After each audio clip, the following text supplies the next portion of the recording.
Magandang tanghali, kumusta po? Narito po ulit ang update natin para sa lagay ng ating panahon. Ngayong tanghali po ng July 24, 2026. Sa ngayon po ay lumakas na ang bagyong Quiapo at binigyan na rin ng international name na NOL. Kontribusyon po yan ng North Korea sa international naming ng mga bagyo dito po sa West Pacific na ang ibig sabihin ay sunset o glowing sky.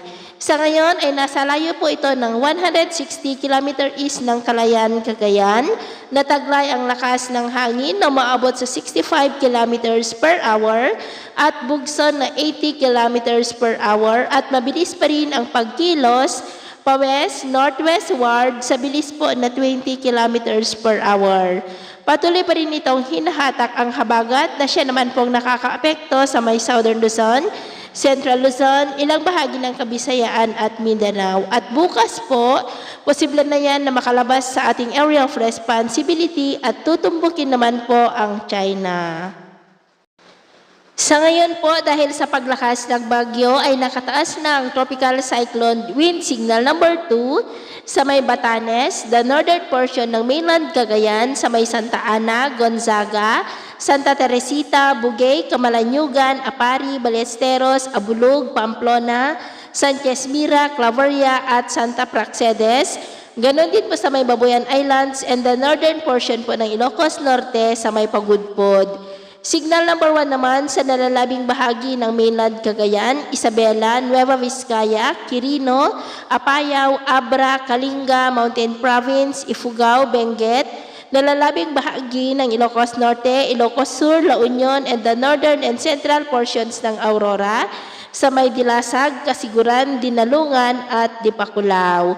At sa nalalabing bahagi ng ating bansa, dahil naman po sa habagat at trough ng bagyo, ay maulap ang kalangitan with isolated rain sa ilang bahagi ng Pangasinan, Central Luzon, Metro Manila, Cavite, Mimaropa, Bicol Region, Kabisayaan, Sulu Archipelago, Zamboanga Peninsula, Northern Mindanao, at ilang bahagi po ng Sorsogon. At sa susunod na mga oras, mas maraming lugar ulit ang makakaranas ng mas maulap na kalangitan with isolated rain sa iba't ibang bahagi ng ating bansa. Kaya mag-ingat pa rin po tayo, lalo na sa mga banta pa rin ng mga pagbaha at pagguho ng lupa.